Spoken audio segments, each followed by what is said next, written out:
The night of April 7th, 2014, 32-year-old Robin Spielbauer tucked her 10-year-old daughter into bed in their house in Amarillo, Texas. Robin told her daughter that she loved her, said goodnight, and then walked out of the room. Robin could hear the TV on in the front room of the house, and she began heading that way, but before she got there, she stopped to look in on her younger daughter. Robin peeked into her bedroom and saw the little girl was already fast asleep. And as soon as she saw this, Robin just felt this complete sense of calm come over her.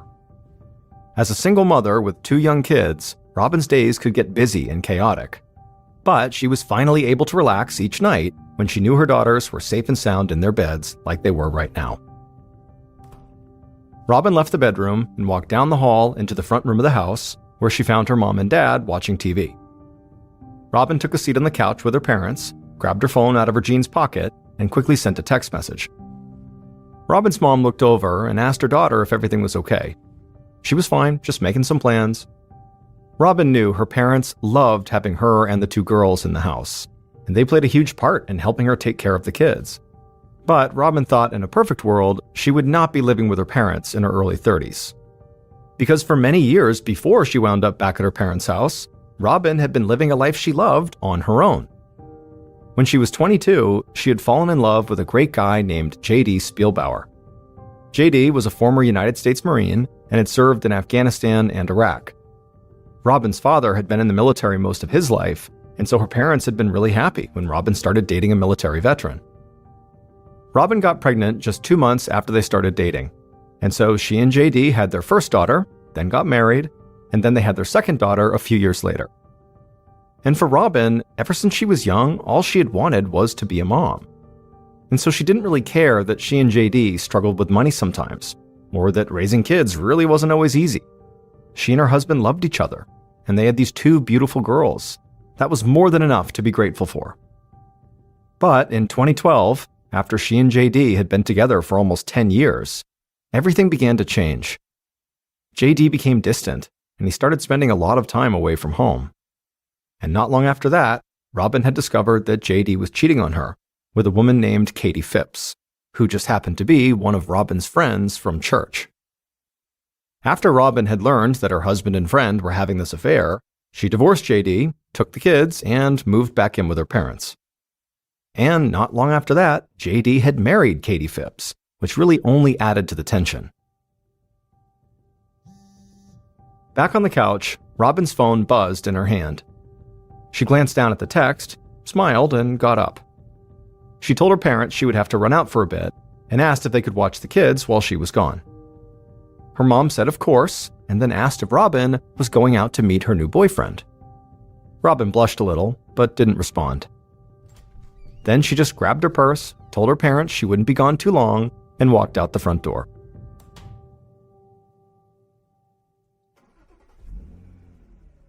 A few minutes later, at about 9:30 p.m., Robin drove her black Chevy Tahoe out of town and turned onto Helium Road, which was a long, winding dirt road surrounded by farmland on both sides. As she drove, Robin cranked up the country music on the radio and looked out at the huge Texas night sky. The only light on the road came from her headlights and the moon, and this made Robin feel like she was out in the middle of nowhere. But that was perfect as far as she was concerned. In fact, that's why she'd chosen Helium Road for this meeting in the first place. She didn't want anyone to see what she was about to do. Eventually, Robin pulled her SUV over to the side of the road, put it in park, and began to wait. And as she did, she listened to the radio and looked out the window. And then eventually, she saw headlights coming down the road behind her.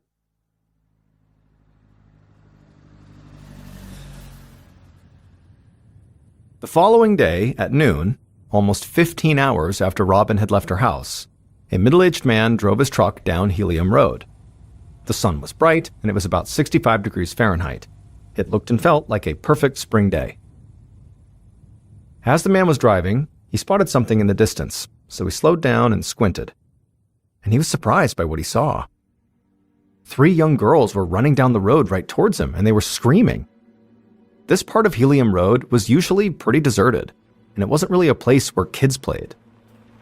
So the man immediately hit his brakes, put his truck in park, and stepped outside to see what was going on.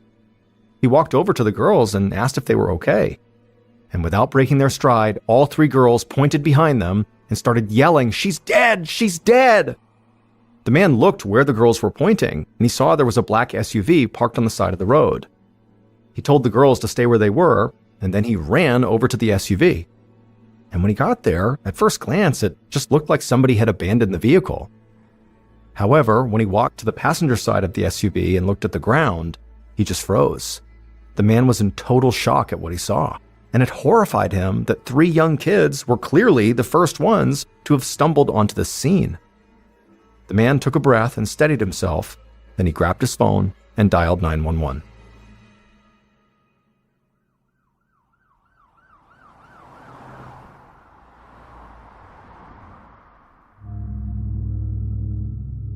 A little later that afternoon, Sergeant Alan Mongold of the Randall County Sheriff's Department sped down Helium Road. Up ahead, he saw there was an ambulance, cop cars, and a fire truck, and then behind him, driving as well, were more police cars. Sergeant Mongold could not think of a time ever when this spot on Helium Road, basically in the middle of all this farmland, had been so crowded. He eventually pulled over and parked his car not far from a black SUV and got out. And immediately, an officer ran over to meet him and said he'd taken statements from the three young girls and the man who had been there when he arrived, but he'd arranged for the girls to be taken home and he'd sent that man on his way. Mongold said that was fine, he would follow up with them if he needed to. And then he and the other officer walked around to the passenger side of this black SUV, and they joined a group of paramedics who were already standing there. But as soon as Mongold looked at the ground just outside the car, it was clear the paramedics could not do anything. Because lying there on the ground was a woman's body. And based on all the bugs crawling on her, Mongold knew she must have been dead for at least several hours. Mongold put on his gloves and crouched down next to the body. The woman was on her back, and immediately Mongold saw a deep dark bruise on the left side of her head. And at first glance, this bruise did not appear to be something she got just from falling down or something. It looked like something had been smashed into the side of her head, like a heavy object. And so at this point, Mongold felt confident he was very likely dealing with a murder. He reached into the woman's pockets, but found they were empty. So he told one of the officers on hand to run the plates of the SUV. And then he and the others started to do a sweep of the area. Within minutes, Mongold saw the officer who had just run the plates waving him over. Mongold joined him, and the officer said that the SUV was registered to a woman whose name was Robin Spielbauer, and the image of Robin Spielbauer that popped up matched the victim. Pretty soon, members of the county's forensics team arrived, and Sergeant Mongold searched the area around Robin's body and her SUV again. And this time, a forensic tech saw something that seemed really strange. The back windshield of Robin's SUV had a small crack in it, and embedded in the crack were tiny pieces of hot pink plastic. Now, neither the forensics tech nor Sergeant Mongold had any idea what this pink plastic was from. But the tech said hopefully that would become clear after they ran some tests. The investigative team spent hours searching up and down Helium Road, hoping to find a potential murder weapon or maybe Robin's cell phone. But other than those pink plastic flecks on the SUV windshield, there really wasn't much to go on. Mongold considered the possibility that this could have been a robbery gone wrong, that someone had gotten Robin to stop her car, attacked her, and had stolen her purse and her phone. But the idea that a carjacker would choose this road to try to rob someone where there wasn't a whole lot of traffic just didn't make a lot of sense to him. And so Mongold couldn't help but think that maybe Robin's killer was someone she knew.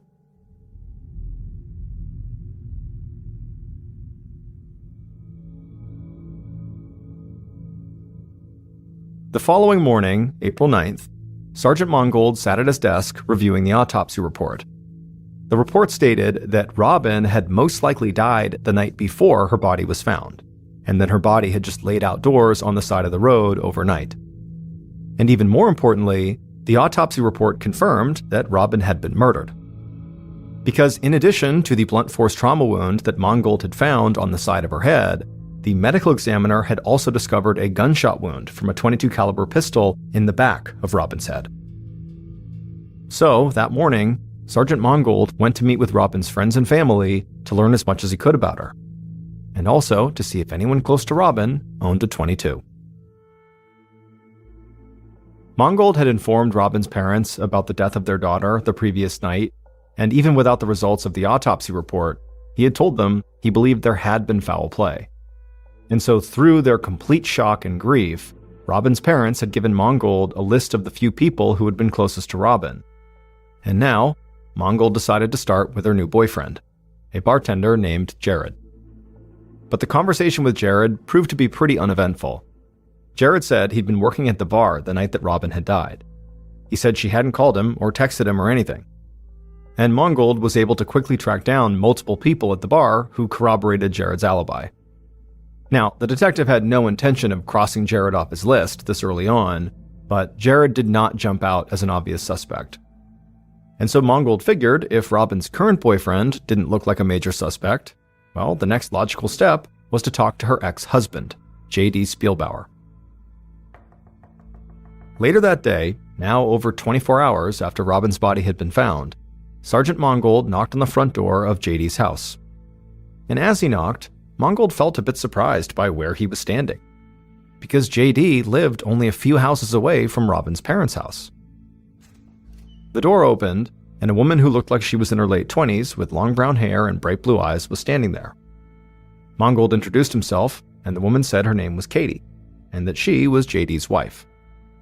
She said news had traveled fast, so she already knew about the murder, and she assumed that's why Mangold was here, to talk about it. Mangold nodded, but before he could say much more, a tall, thin man with a cropped military-style haircut stepped outside. He introduced himself as J.D. Spielbauer. But immediately, his wife, Katie, snapped at him and told him to shut up, because she was talking to the police. J.D. immediately hung his head and fell silent. Sergeant Mangold acted like he didn't notice any of that, but in reality, he was taken aback. Married couples, even ones that didn't necessarily get along, rarely lashed out at each other in front of him, especially when they knew they could be potential suspects in a murder case. But Mangold remained calm and polite and asked them where they'd been the night that Robin died. Katie said that she and her son had been at a friend's house, and they had come home around 10 p.m. J.D. said he'd been home all night with his uncle, who also lived in the house. They'd just been drinking beer and playing some pool. Other than Katie's quick outburst at J.D., nothing the couple did after that seemed particularly strange. However, for some reason, Mangold just felt like there was a good chance both of these people were lying to his face. He talked to them for a bit longer, and then as they wrapped up, he told them he would be in touch if he needed any more information. But as he walked back to his car, Mangold already knew he'd be calling J.D. and Katie down to the station soon. He just needed to be better prepared if he was really going to interview them.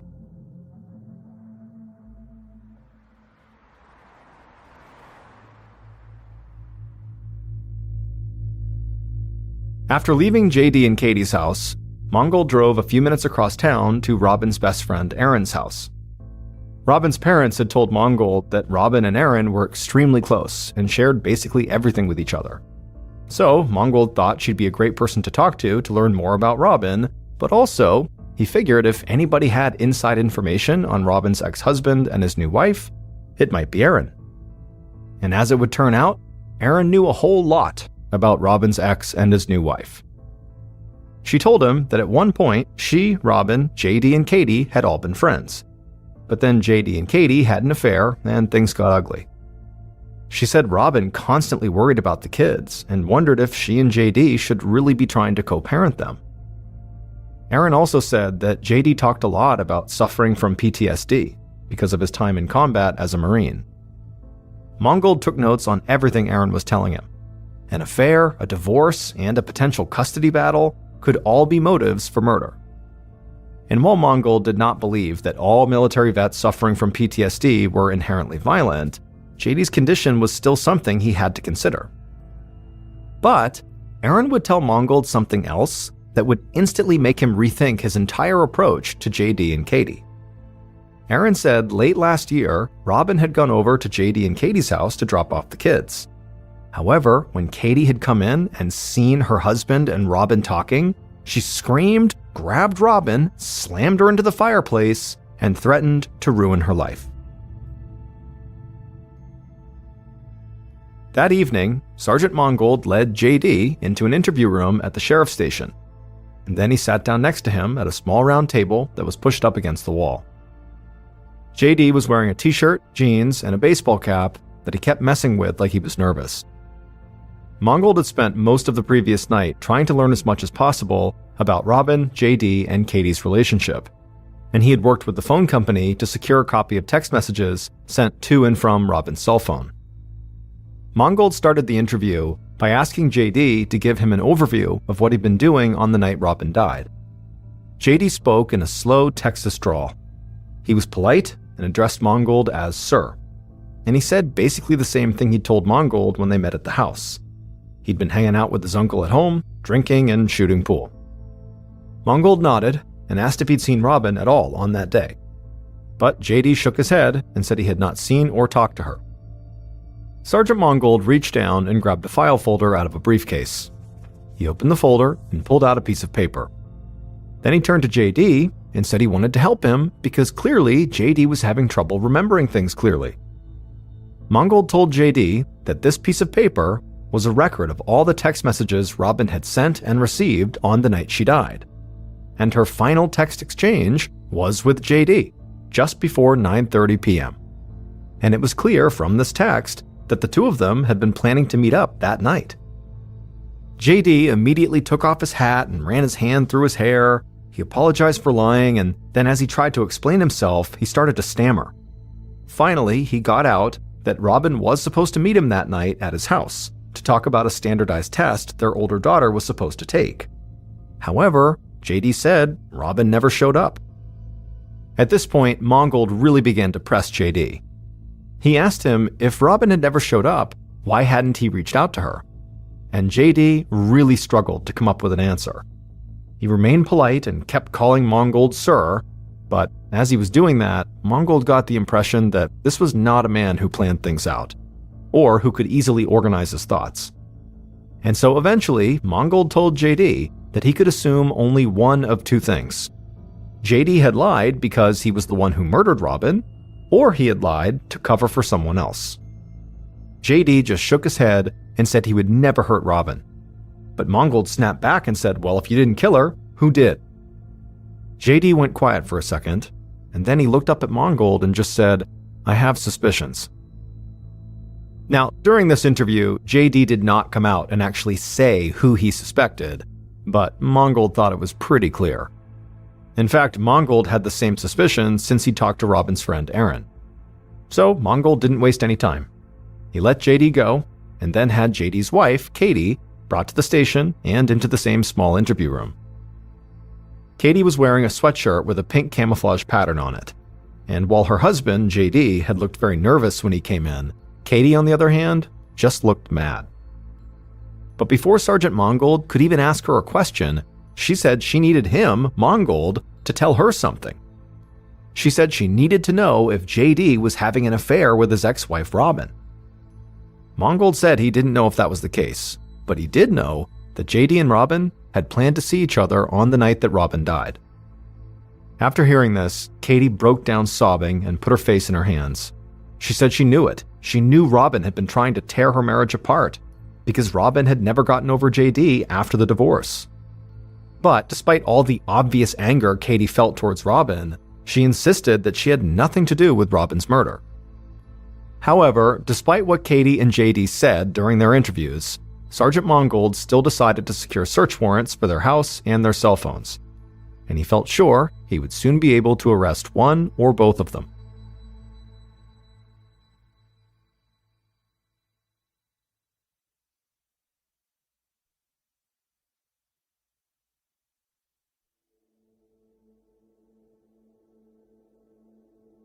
On April 10th, so just 3 days after Robin's murder, Sergeant Mongold and the investigative team searched JD and Katie's house, and they quickly found a room filled with guns. Mongold didn't think that was strange, though. Amarillo, Texas was home to a lot of avid hunters, and most of the weapons in this room were hunting rifles. But one gun immediately caught the detective's eye. Sitting in an open case was a Sig Sauer .22 caliber pistol. Now, Robin had been shot with a .22. But that was not actually the only thing that made this gun stand out. This gun had hot pink plastic accents on part of the grip and the barrel. And when Mongold leaned down to get a better look, he noticed that part of the pink plastic on the grip was cracked, and that small pieces of the plastic appeared to be missing.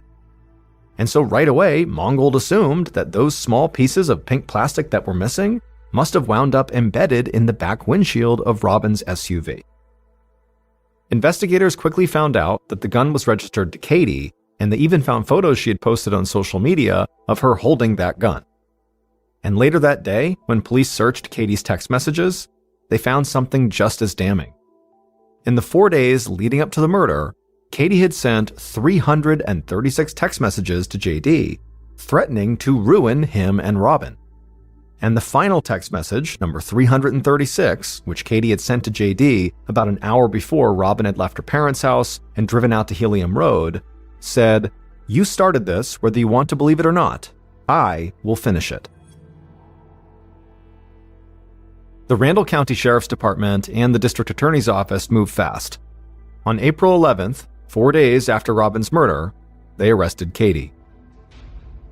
However, before the case could go to trial, the DA wanted either a confession or clear evidence that demonstrated Katie had been driving on Helium Road on the night of the murder. Katie refused to confess. She just repeated her story that she had been with her son at a friend's house and then gone home at around 10 p.m. that night. Now, Katie's cell phone had pinged off a tower near the murder site at the time Robin was most likely killed, but that tower also would have pinged if she was driving from her friend's house to her house, so it was not the definitive evidence the DA was looking for. The search for some elusive piece of evidence that would ensure a guilty verdict began to frustrate the police. After all, Sergeant Mongold and his team had Katie's gun and her threatening text messages to JD, and they knew Katie had once slammed Robin into a fireplace.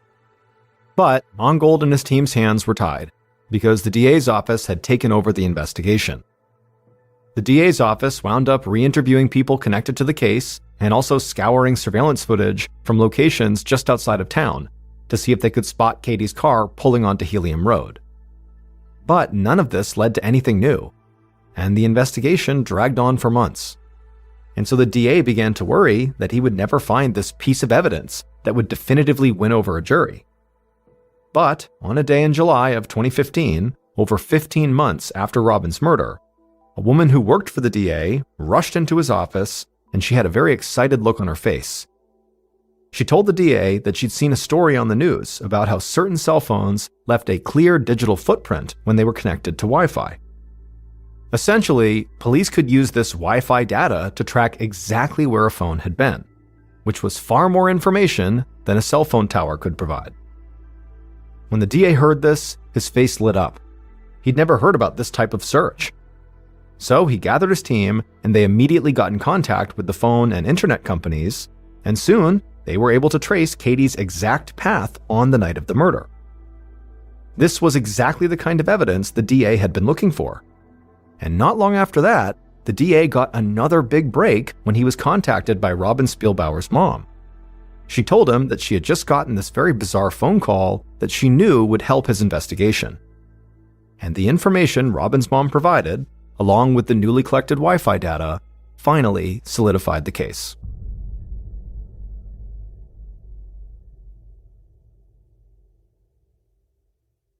Based on the information from Robin's mom, cell phone and Wi-Fi data, and evidence collected throughout the investigation, the following is a reconstruction of what authorities believed happened to Robin Spielbauer on April 7, 2014.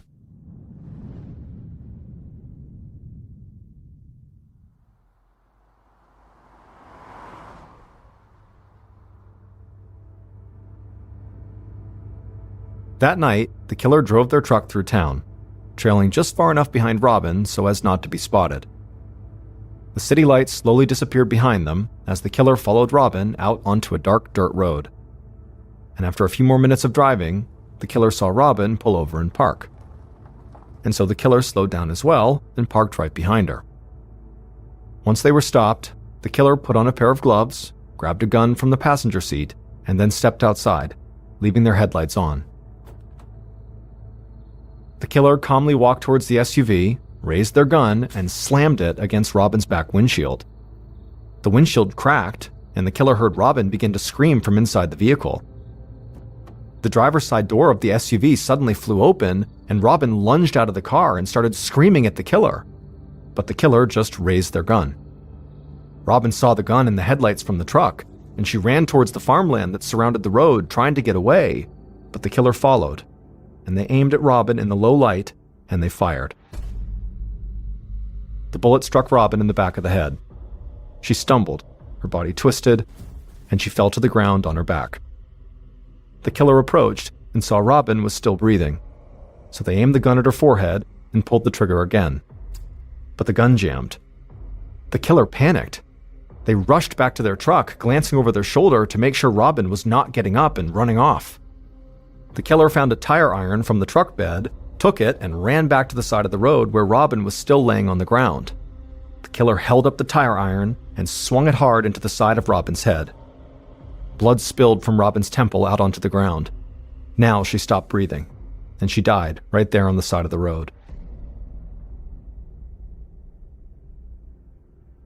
The killer leaned down and took Robin's cell phone out of her pocket. They searched her other pocket for personal items, but she didn't have anything else on her. So the killer walked over to her SUV, leaned inside through the open driver's side door, and grabbed Robin's purse. And then with that in hand, they shut the door behind them. The killer ran back to their truck, hopped in the driver's seat, and sped off down the dirt road back towards their house in town. Once back inside the safety of their home, the killer walked right into their gun room, and they would put the gun they had just used to shoot Robin, a Sig Sauer .22 caliber pistol with a pink plastic grip, into an open gun case. At this point, the killer took a deep breath and began to calm down. They were convinced the police would eventually find this pink gun, and when they did, they would believe Katie had murdered Robin. Katie Phipps would stay in prison for over a year awaiting trial, while the DA's office tried to find evidence that would ensure her conviction in court. But Katie didn't murder Robin. Her husband, JD, did.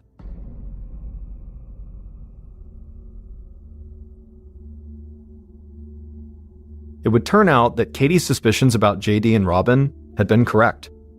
JD, who had cheated on Robin with Katie, had now begun cheating on Katie with Robin. But JD knew Katie had caught on, and the whole thing had now turned into a total mess. He wanted both women out of his life, so he murdered his ex-wife and framed his current wife for the crime. On the night of the murder, the way JD had lured Robin to Helium Road was he had been texting back and forth with her to set up a meeting on that secluded road. That way they could carry on their affair without being seen. Police had considered JD a suspect, but the bulk of the evidence they found seemed to point to his wife Katie. She had sent hundreds of threatening text messages, had physically assaulted Robin, and had claimed she was going to, quote, finish what JD had inadvertently started. And when tests were run on Katie's gun, the pink plastic from the weapon matched the pink plastic police had found embedded in Robin's back windshield. And so, after only a 4-day investigation, police had arrested and jailed Katie. But over a year later, as investigators and the DA tried to shore up their case before going to court, new evidence came to light. Katie's phone had not been connected to Wi-Fi on the night of her murder. However, her son's phone had. And so using the Wi-Fi data from her son's phone in connection with cell phone tower from Katie's phone, police were able to see that on the night of the murder, Katie's route was directly from her friend's house back to her own house. At that point, they realized Katie had been telling the truth. She did not kill Robin. Also, investigators came to believe that many of Katie's threatening text messages to JD might have been about divorcing him and exposing his affair, not about harming Robin. So with this new evidence, police released Katie from jail, and the DA admitted he had rushed to judgment about her guilt. Once Katie was out, investigators quickly turned their attention to JD. And one of the first things they discovered was that JD's stories about suffering from PTSD were a complete lie, because JD had never served in the military. It was just something he lied about to impress women. And so the fact he had successfully carried out this lie for years and had even convinced police it was true, helped lead the investigators to believe that JD was much craftier than they had given him credit for. They came to assume that everything he'd told them during the investigation was potentially a lie, and that he had the personality and the mental capacity to frame someone else for murder. And then finally, when investigators really began to move in on JD, Robin's mom contacted the DA about this bizarre phone call she got. She said that JD had called her and asked her to lend him a significant amount of money so that he could take his daughters on a trip to New York ASAP. With everything else investigators had learned, they saw this as a huge red flag.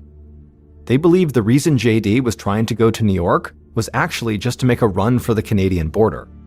So they arrested JD before he could leave town, and they charged him with the murder of his ex-wife Robin.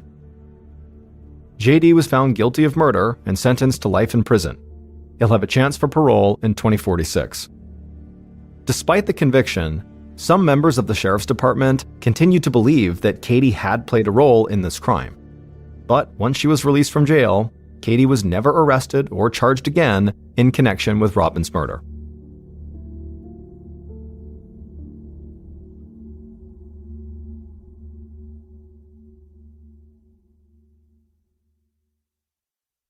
A quick note about our stories: they are all based on true events, but we sometimes use pseudonyms to protect the people involved, and some details are fictionalized for dramatic purposes.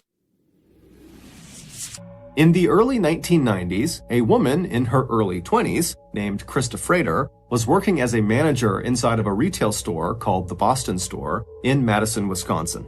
Not long after she was hired there, the Boston Store would hire another employee to work at their Madison location. His name was Bart Halderson, and like Krista, he was in his early 20s, although he was 3 years younger than Krista, and he was hired to be a clerk. Bart and Krista didn't know each other before working at the same location, but their shifts often overlapped, and so in time they got to know each other, and they found they had a lot in common. They both had grown up roughly outside of Madison, Wisconsin. They both had graduated from the same college, the University of Wisconsin-Madison, and they both shared a love of home design. Krista, who had majored in art history in college, was very passionate about interior home design. As for Bart, he was just one of those people who naturally could fix just about anything with his bare hands, and growing up, his favorite projects were anything to do with home repairs. Whether it was something super simple or super complex, he didn't care. He just found it incredibly satisfying to keep a home in immaculate condition.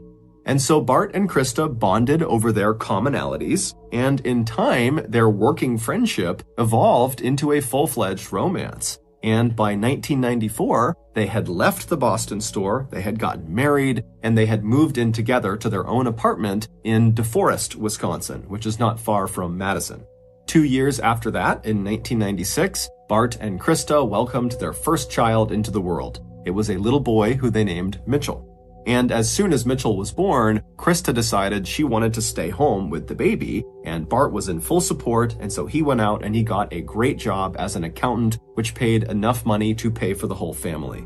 And 18 months after Mitchell was born, Bart and Krista welcomed their second and final child, another boy who they named Chandler. A few years after Chandler was born, Bart and Krista had saved up just enough money that they could finally afford to buy a house of their own. And the house they finally settled on was just this very modest, small 2-story home in this very quiet little town in Wisconsin called Windsor. Windsor is not far from DeForest, where they had been renting an apartment. But this little house in Windsor was perfect for Bart, Krista, and their boys. Not only did it have enough space for the family, but because it was their own house, as soon as they moved in, Krista got to really lean in to her passion for interior design, and she got to design the entire layout of the house. And then she continued to take pride in keeping the house perfectly tidy and beautiful at all times. As for Bart, he immediately began doing home repair project after home repair project. This house became his trophy, and he wanted to make sure his trophy was polished at all times. And it wasn't just the physical house that made this feel like their forever home. It was also their neighbors. As soon as they moved in, Bart and Krista made friends with all of the people that lived on their street, and they were all so friendly and welcoming. And then before long, the Haldersons were deeply invested in community activities like the Boy Scouts and the Kiwanis Club, and they were donating their time and money to other charities. I mean, so quickly, the Halderson family just found where they belonged. And over the next 2+ decades, life for the Haldersons in this little home in Windsor remained perfect. Bart continued to move up the ladder at his accounting firm, and Krista continued to be a devoted mother and housekeeper. As for the kids, Mitchell and Chandler, they were given every opportunity their parents could possibly give them. And in that loving and supportive environment, they both thrived. By 2021, the older brother, Mitchell, who was 25 at the time, he had moved out and was living alone in an apartment, and he had graduated from college. He had landed an incredible IT job with a local, very successful company. He was engaged to be married, and he was about to buy his own house. As for the younger brother, Chandler, who was 23 at the time, he was still living at home with Bart and Krista, but he was doing just as well as his older brother.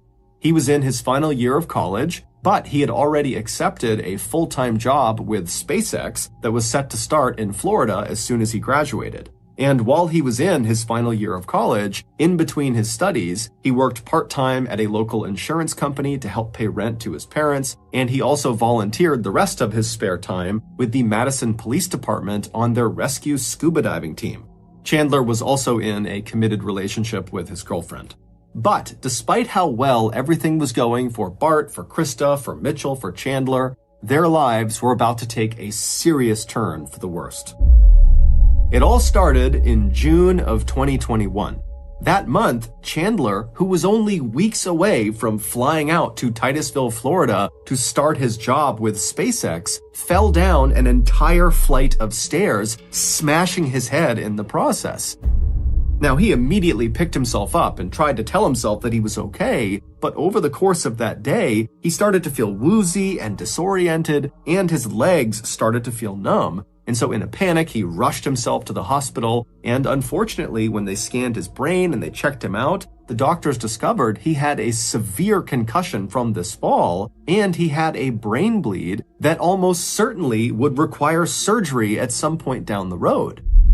Also, the numbness in his legs appeared to be the result of permanent nerve damage. And so suddenly, Chandler, who was so excited about this opportunity in Florida, is now back home in a neck brace with a cane to get around. And even with the cane, he can barely walk. And then adding insult to injury, he almost immediately lost the job at SpaceX because he couldn't travel to Florida to start the job. And so they filled it with someone else.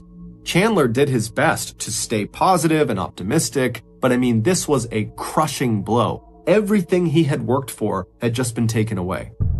And it was crushing for his family too. I mean, seeing their beloved Chaz, as they called him, laying on the couch looking totally miserable and depressed all day was awful.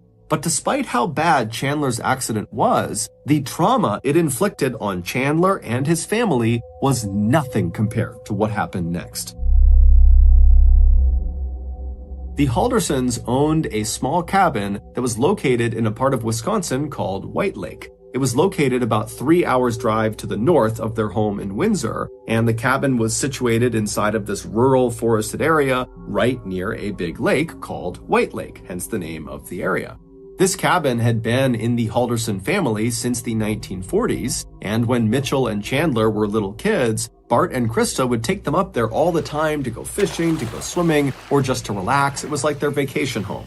But at some point, Chandler and Mitchell reached a certain age where they weren't that interested in going to the cabin anymore, and so as a result, Bart and Krista basically stopped going. However, just 2 weeks after Chandler's horrific injury, there was this huge storm that rolled through the White Lake area, and after the storm had passed, some people who lived permanently in White Lake called Bart and Krista and told them, hey, I was driving past your cabin and I saw there was some broken windows. It looks like your cabin might have been damaged from this storm. And so Bart and Krista, they're thinking, oh my goodness, we got to get up there as soon as we can and patch up that window and fix the rest of the cabin before another storm rolls through and totally ruins the cabin. And so Bart and Krista pull out their calendar and they see the next weekend coming up is the 4th of July weekend.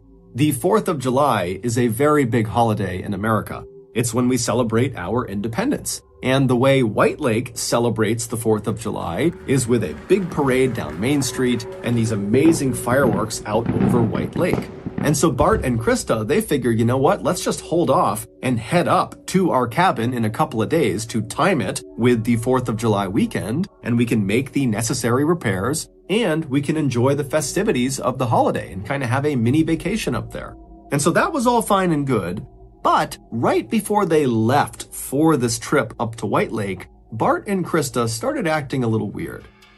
On the evening of Thursday, July 1st, the day before Bart and Krista are supposed to leave for this trip, they begin packing up their things. And since Chandler lives with them, he's at home, he sees them doing this, and at some point he kind of got up and hobbled over and tried to help them pack, but that was short-lived because his legs were so weak. And so he sat down and just kind of watched them pack. And what he saw is they were packing lots and lots of cash and silver bars into their luggage. Although this was kind of odd to Chandler, he decided not to say anything because he figured, you know what, maybe they want to stash their cash and silver in the cabin like a keepsake, I don't know, but it's their business, it's not mine. And so Bart and Krista, they continue to pack up their things, and Chandler, because he can't go anywhere, just continues to kind of watch them pack. And at some point, Chandler asks his parents, so how are you getting up to White Lake? And his parents would say, oh, we're just getting a ride from our friends, another couple, they're driving us up. But they didn't tell him who the couple was. They basically just said, it's our friends. And so again, Chandler's sitting there thinking, okay, this whole thing is a little bit weird, but you know what? It's their business. I'm not going to ask about it. They obviously don't want to tell me. And so he just kind of let it go. And so at some point, Bart and Krista, they finish packing and they move all their luggage to the front of the house right near the front door. And then a little while later, they and Chandler would retreat to their rooms and they would go to sleep. The next morning, July 2nd, Friday, Chandler got up early, about 6 a.m. And when he got up, he began slowly hobbling his way down the stairs, expecting to see his mom and dad having breakfast and, getting ready to leave because they certainly wouldn't have left without telling him. But he gets downstairs and the house is dark and totally empty, and all of the bags that his parents had packed the night before and put near the front door, they were all gone.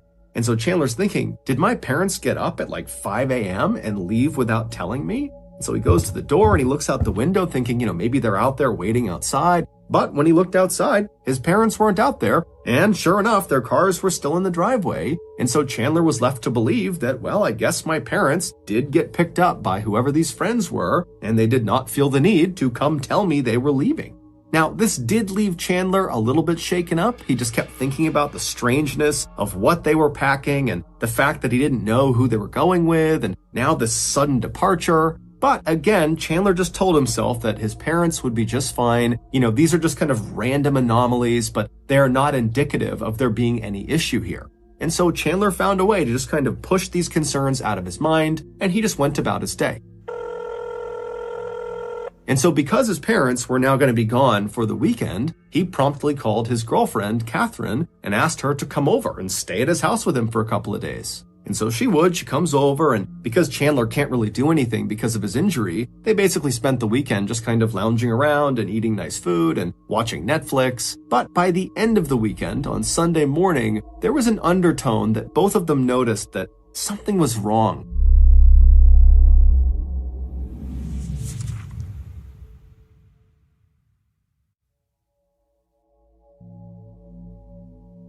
Chandler had told his girlfriend about the strangeness of his parents' quick departure to White Lake, but he had said to her, I'm sure it's fine, and she basically said the same thing, that of course your parents are fine. But by Sunday, Bart and Krista had still not called or texted or checked in with Chandler or Mitchell or anybody. They were just totally gone and silent. And whenever Chandler or Catherine tried calling Bart or Krista's cell phone, it didn't even ring. It just went straight to voicemail. But by late that day, Sunday, July 4th, when really concerns were starting to mount about what happened to Bart and Krista, Krista would text her son, Chandler. And what she basically said was, hey, we arrived in White Lake, it's packed here, the service is terrible, but we're going to stick around for the parade, and we'll be back either Monday night or Tuesday early. And so as soon as Chandler and Catherine saw this text message, it was like all their worries were completely gone, and they were just excited to see Bart and Krista when they came back the next day or the day after. But the next day, Monday, Bart and Krista did not come home. They didn't call anyone. They didn't text anyone. And again, whenever anybody tried calling their cell phones, which now was Chandler, Catherine, and also Mitchell, who had been looped in on what's going on with his parents, whenever they tried calling them, Bart and Krista's phone didn't ring. It just went straight to voicemail. And then the day after that, on Tuesday, July 6th, so this was the day that Krista said they would be home by, they didn't come home. And again, no one could get in touch with them. And again, they did not contact anyone. Additionally, on Tuesday, Krista's office began calling Chandler and Mitchell, asking if they knew where Krista was. Krista had recently taken up a customer service job at an auto body shop, and apparently she was scheduled to work on that day, Tuesday the 6th, and she was scheduled to work on that previous Friday, which was the day Bart and Krista left for the lake, meaning she had left on this trip without telling anybody at work. And according to her boss, Krista was the type of person who, even if she was running a couple of minutes late, she would call ahead or text ahead and let people know. So for her to just completely not show up and tell no one was totally out of character. But before Chandler, Mitchell, and Catherine could process this information, Bart's employer began calling them, asking the same things. Hey, do you know where Bart is? He's supposed to be working right now, and we can't get in touch with him, and he didn't put in for time off. And so all afternoon on Tuesday the 6th, Chandler, Mitchell, and Catherine and other family members are trying to call Bart and Krista. They're calling other people in White Lake to see if anybody knows where they are, but nobody does. And so finally, the next morning on Wednesday, July 7th, when still there was no word from Bart and Krista, Chandler goes to the police and he files a missing person report. And pretty much right away, the police in Windsor contacted the police up north in White Lake and asked them to do a check on this cabin to see if maybe Bart and Krista were there. And maybe they just had terrible service, or, maybe there was some sort of accident or something that happened. But when the White Lake police arrived at the Halderson cabin, Bart and Krista were not there. No one was there. In fact, the cabin looked like it had not been used in months. The outside was totally overgrown, and inside there was no food in the fridge. And interestingly, the police would also tell Chandler, Mitchell, and Catherine that there was no damage done to this cabin. There were no broken windows or any sign, at least no obvious sign, of storm damage to this cabin. And so after this revelation, of course, Bart and Krista's family is like, wait a minute, who called them and told them to head up there to fix these obvious broken windows? Are those the same mystery friends that drove them up in the first place? I mean, what's going on here? Was this some sort of trap? Have they been set up? Are they okay?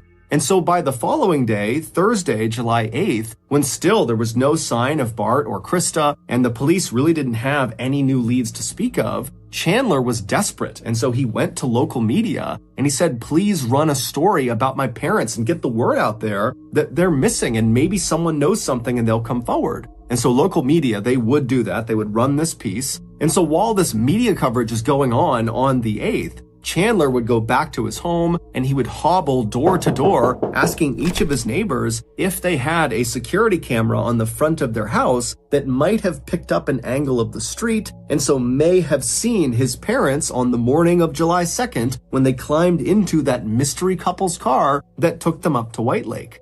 Chandler was hoping that if he got this footage, somebody would be able to identify who these mystery friends were. But unfortunately, none of his neighbors had that footage. But as it would turn out, it didn't matter, because on that day, the 8th, the police made a discovery that at first seemed relatively minor, relatively small, but when they examined it more closely, they realized it was a huge discovery and it completely broke the case wide open. To understand this breakthrough, we have to go back to June 29th, 2021. So 3 days before Bart and Krista hopped into that mystery person's car and headed up to White Lake. On that day, June 29th, Bart had finally just had it.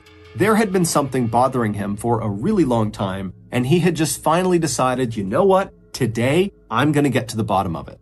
And so Bart pulled out his phone, he punched in a number, he put it to his ear, and after a few rings, a young man named Omar Job answered his call.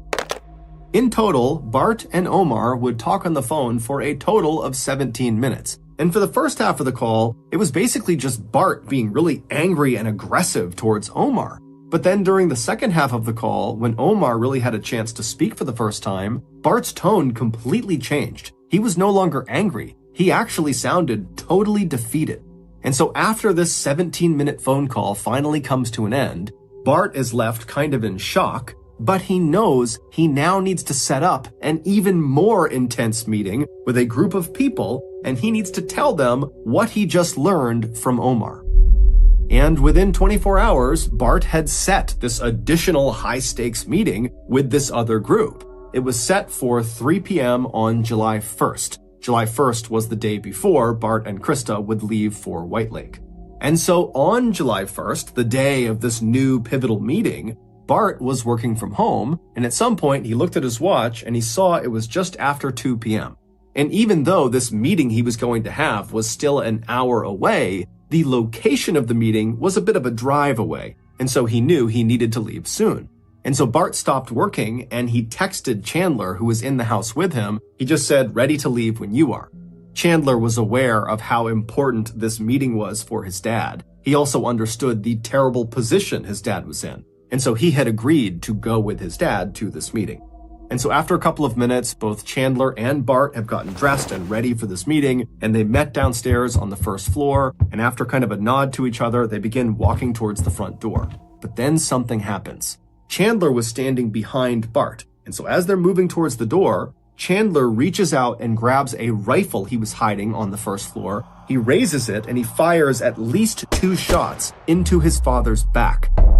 And then once his father fell to the ground and was either dead or dying, Chandler, calm as can be, pulled out his phone and he texted his mother and told her, "Hey, Dad's phone is dead, so just text me."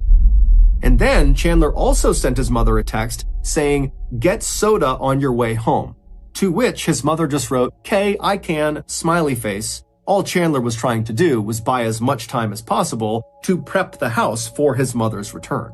And so over the next couple of hours, we don't know exactly what Chandler did, but it's assumed he moved his father's body into some hiding place, and then after maybe trying to clean up a little bit, Chandler laid in wait for his mother. And at 4:58 p.m., Krista would clock out of her job at the automotive shop. She would make a pit stop at a store to buy Chandler some soda. And then between 5:15 and 5:30, security cameras on neighbors' houses would pick her up pulling into her driveway. And then just a couple of minutes later, she walked inside of her beautiful little dream home where she had raised her family over the past couple of decades, only to be immediately gunned down by her son the second she walked inside. It would turn out Chandler was living a double life. He had never graduated from college. He had gone to college, but for like a semester and flunked out. But he just kept telling his friends and family that he was progressing through college and then he graduated from college, all made up. He also did not have a job at the insurance company. He just told his family that he worked from home, which really meant he sat in his room and played video games all day. He was not a rescue scuba diver for the Madison Police Department because 1, he was not a scuba diver, and 2, because the Madison Police Department did not have a rescue scuba diving team. And needless to say, he did not have a job with SpaceX. He had never even applied. As for his head injury, he may have bumped his head at some point, and he did go to the doctors by himself sometime in mid-June, but that doctor just told him he might have a mild concussion and then offered him a neck brace and told him, "You don't need to wear it. That's only if you want to wear it." But then very quickly, Chandler turned this non-injury into a debilitating, crippling, life-altering injury and literally hobbled all around with a neck brace and cane. And the reason he did that is he needed an excuse for why he wasn't starting his job at SpaceX. In short, Chandler lied about virtually every aspect of his life to virtually everyone in his life. And for the most part, people did believe him. However, his parents were becoming more and more suspicious. Specifically, in 2021, he was telling them, oh yeah, I'm working at the insurance company, but he never had any money. He could barely pay rent to his family, if at all. And so his dad would say to him, how is it you are employed but have no money? And the way Chandler would handle this is he would create fake email accounts pretending to be people in HR at this insurance company, and then acting as them, he would write these convoluted emails that had these ridiculous excuses for why Chandler had not been paid yet. And so he would have that fake email account email his real account, and then Chandler, in his actual email, would write back really angrily and sternly saying, you gotta fix this, my family's not happy. And then he would once again pretend to be the HR person who would say, I'm sorry, it's some issue that you can't affect. We're gonna fix it, but you gotta wait. And Chandler would take these exchanges and he would forward them to his father. And while Bart didn't necessarily totally believe what he was being shown, it was enough to get him to stop asking questions. But Bart and Krista were also suspicious of other aspects of Chandler's life, like, for example, his school records. At some point, he needed to show them his transcripts, and he would tell them, oh, I can't access my transcripts. And so Bart and Krista are like, why? Can't you just log in and pull up your unofficial transcripts at least? And the way Chandler would handle this was the same way he handled the insurance company. He would create fictitious email accounts of people that were college advisors at Madison College, where he claimed to have gone and graduated from, and he would do those phony back and forths where it looked like the college was telling Chandler, sorry, you can't get your transcripts. It's this huge problem that's totally our fault, not yours, but you just gotta wait. There's nothing else you can do. We can't get them for you right now. And when Chandler would send these exchanges to Bart would get totally worked up about it, and finally he demanded that Chandler give him a phone number so he can talk to one of these college advisors. And so Chandler went out and got a burner phone from a convenience store, and he gave that phone number to his dad, and then when his dad called this number up, somebody picked up, someone introducing themselves as Daniel Spieth, which really was just Chandler disguising his voice. And Daniel Spieth would give Bart the same spiel about how, oh, I'm so sorry, it's all the college's fault that we can't get your son's transcripts, you're just gonna have to wait. And so finally, on June 29th, 2021, Bart had just had it with his son. He was convinced his son was lying, or there was something going on, there was just too much about his son's life that didn't add up. And so Bart decided he was just going to call Madison College and pretend to be Chandler and see if he could get his transcripts. And so he dialed a number for customer service at Madison College, and after a few rings, Omar Job, a customer service rep at Madison College, picked up. And initially, Bart was kind of aggressive and mean towards Omar for really no reason other than he was just so frustrated with this whole situation. And so he's on this call pretending to be Chandler, and he's kind of barking at Omar to give me my transcripts right now. I go to your school. There's no reason you can keep them from me. But then after a couple of minutes, Omar finally was able to talk. And he said, hey, Chandler, I looked you up in the system and you don't go to this school. You've never gone to the school, save for maybe one semester, and you failed out. And so it's at this point when Bart hears this that he just pauses for a really long amount of time on this call, and then he begins asking follow-up questions that are not really connected to trying to get transcripts, because now he knows the transcripts don't exist because his son didn't go to school. And so he begins asking Omar, does Daniel Spieth still work there? And so Omar would look him up and he would say, no, there's no Daniel Spieth that works here, and there's no Daniel Spieth that's ever worked here. And because Chandler had used like 5 or 6 different names when pretending to be college advisors for Madison College, Bart, in addition to asking about that Daniel Spieth guy, asked about every other name he had interacted with, believing he was talking to Madison College, and one by one, Omar told him, I'm sorry, those people do not work here. I've never heard of these people. They're not in the directory. I'm sorry. And so finally, at the end of that 17-minute call, Bart knew his son was living a huge lie. And so he hung up with Omar, and then Bart called real college advisors at Madison College, and he set a meeting for July 1st at 3 p.m. And then he told Chandler that he had set this meeting, and Chandler was going to come with him, and they together were going to ask those college advisors why they can't produce Chandler's transcripts. Now, Bart, of course, knew Chandler did not have transcripts, and so he likely had set this meeting to get Chandler to call the meeting off and come clean about this big lie so that Bart could get his son back on the right track, stop lying, and live a real life. But the way Chandler handled being caught was not to own up to any of this. He didn't call off the meeting. He just waited until the day of the meeting, and then he killed his father, killed his mother, and then dismembered their bodies and burned their body parts in the family fireplace, including their heads. And then when he couldn't destroy their bodies completely, he took what was left of their remains and scattered them all over town in parks and forests and rivers. He even put his father's headless, armless, legless torso behind his girlfriend's parents' house. And all the while, as he's doing this, he's spinning this ridiculous story to his girlfriend, to his brother, to other members of the Halderson family, to police, to colleagues of Bart and Krista, that Bart and Krista just up and left on the morning of July 2nd with this mystery couple. And oh, by the way, my parents, they were putting cash and silver bars in their luggage. So I don't know, they went up to White Lake and now they're gone. I don't know what happened to them. We don't know why Chandler chose the story he did. It's unclear if he was trying to make it seem like his parents were suspicious and had gotten into something that had maybe gotten them harmed or kidnapped, or if he was trying to make it seem like his parents were just super gullible and had been taken advantage of by this mystery couple. We don't know. He was just trying to make the whole situation seem plausibly suspicious.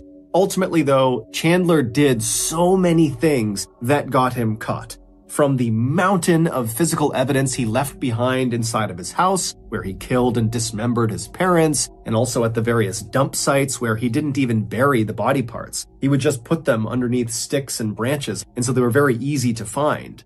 To his extremely suspicious behavior on July 7th, when he walked into the police station and reported his parents missing. That whole time he was talking to police officers, he was acting so weird and was just saying things that didn't make sense, and he just totally came off like a guy who did not care at all that his parents were gone, and really just seemed like a guy who was hiding something. But the big breakthrough that happened on July 8th that broke the case open stemmed from the text message Krista's phone sent to Chandler's phone on July 4th. When Chandler walked into the police station on July 7th and said, "My parents are missing," one of the first questions they had for him was, "Okay, well, when was the last time you spoke to your parents?" And Chandler would tell them he got a text message from his mother, Krista, on Sunday, July 4th. And then he showed them the text message. And the text message said that they had arrived in White Lake and they were going to be sticking around for the parade and they'd be back in a couple of days. But the police noticed that this text message had been sent on July 4th, but in White Lake that year, the parade was on July 3rd. So when this text came through, the parade that anyone in White Lake would be aware of, it's a small place, you're not going to miss this parade. The parade had already happened. So why would Krista be texting her son that she was going to stick around in White Lake for the parade that had already happened? And so this led police to check phone records, and they would discover that text message was sent from Krista's phone to Chandler's phone, but when it was sent on July 4th, Krista's phone was not in White Lake. Instead, it was inside of the Halderson home, right near Chandler's phone. And so when police went to the Halderson house, they searched it and they found Krista's phone in the garage, underneath a drawer, inside of a shoe, wrapped in tinfoil, next to her driver's license. And so Chandler had obviously sent that text message on July 4th using his mother's phone to himself. But he had just gotten the date wrong of the parade. And so this discrepancy really opened up the floodgates, and before long, it was beyond obvious that Chandler was the killer. And after a thorough investigation, it was determined that Chandler had acted entirely alone, meaning Catherine, his girlfriend, and his brother Mitchell had nothing to do with it. They were just innocent bystanders. Chandler would ultimately be found guilty of killing his parents, and he would be sentenced to life in prison without the possibility of parole. Chandler has still not taken any responsibility for what he's done. Instead, he just tells anybody who will listen that his plan is to continue to appeal his verdict.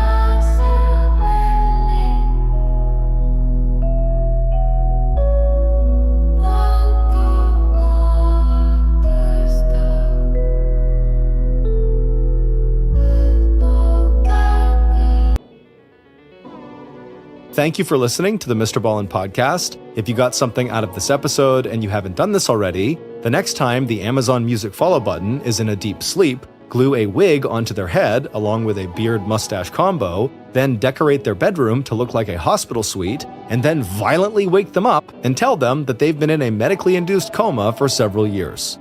This podcast airs every Monday and Thursday morning, but in the meantime, you can always watch one of the hundreds of stories we have posted on our main YouTube channel, which is just called Mr. Ballin. Consider donating to our charity. It's called the Mr. Ballin Foundation, and it honors and supports victims of violent crime as well as their families.